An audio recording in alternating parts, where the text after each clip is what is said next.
Bugünimiz ayan, ertir garanky. Ömrüň bälim wagty üýşüp durady. Esasy didardyr. Pul baýlyk soň koýup, nurly didelerden doýşup durady.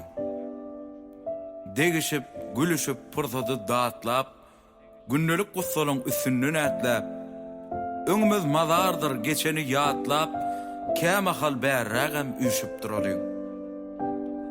Adam umydugar, herdem süýrege, mydama madda däl ruhy direge, yalanyn bolsa da birege, käte gowsazlar diýişip durady.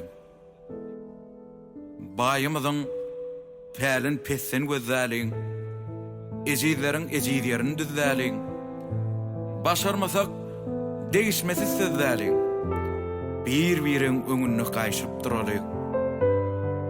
Durmuş höwesjöňdir, mydam gaýnaga, herdem taýyn bolgun dostum seýnaga, tamaky näl daşymyzdan seýlaga, özümize hormat goýşup durady.